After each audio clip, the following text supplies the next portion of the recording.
کہتے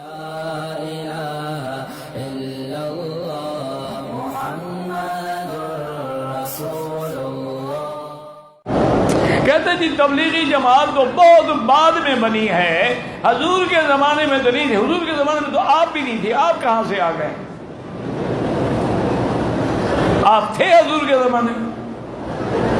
تو جب آپ حضور کے زمانے میں نہیں تھے، آپ حج کیوں پڑھ رہے ہیں؟ کہ حضور نے حج پڑھا تھا تو تبلیغ حضور نے کی تھی اور حکم دیا تھا بلغوا عنی ولو آیۃ، ایک آیت بھی آتی ہو تو تبلیغ کرو۔ فلیبلغ الشاہد الغائب، فرمایا جو حاضر ہیں وہ ان لوگوں کو تبلیغ بات پہنچائیں جو یہاں نہیں ہیں۔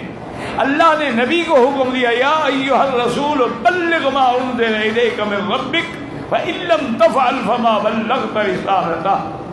پتہ نہیں ان کو تکلیف کیا ہے، کبھی یہ قوالی کا مسئلہ بھی نہیں پوچھا، اس کا بھی نہیں پوچھا، کبھی انہوں نے ماشاءاللہ گانے بجانے کا مسئلہ بھی نہیں پوچھا، کبھی نیو ایئر نائٹ منانے کا مسئلہ بھی نہیں پوچھا، کبھی آپ نے 10 محرم تک کالے کپڑے پہننے کا مسئلہ، صرف تبلیغ اڑی ہوئی ہے چونکہ وہ انبیاء کا کام ہے، وہ تکلیف تو ہوگی۔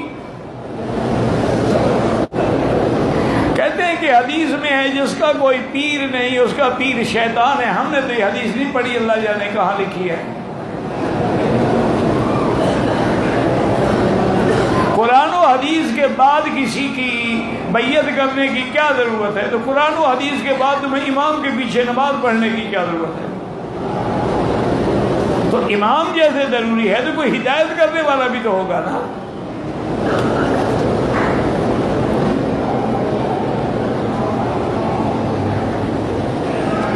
ایک آدمی کو وکیل بنا کے پیسے دیے قربانی کے لیے، ہمیں اب پتہ چلا ہے کہ اس نے قربانی نہیں کی۔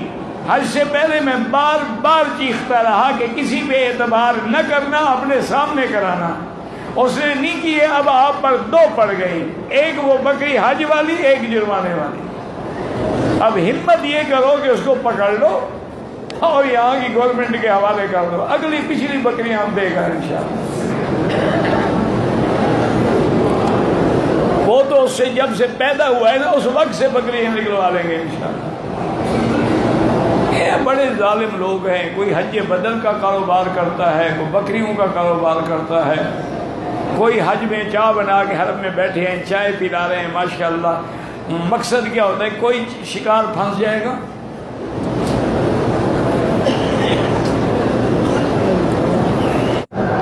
کہتے ہیں کہ میں نے کسی سے سنا ہے کہ بیوی کے پاؤں تلے جنت، بس بیوی کے پاؤں پکڑے رکھو،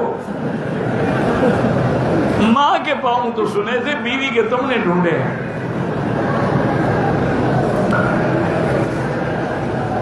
ویسے اچھا ہے بیوی کے پاؤں کے نیچے رہو۔ آج کل بڑے آدمی کا یہی حال ہے نا، بیگم آگے چلتی ہے وہ جوتی اٹھا کے پیچھے چلتے ہیں جیسے یتیم بچے جا رہے ہیں۔ جو شریعت میں نہیں چلے گا اللہ ایسے ذلیل کرے گا۔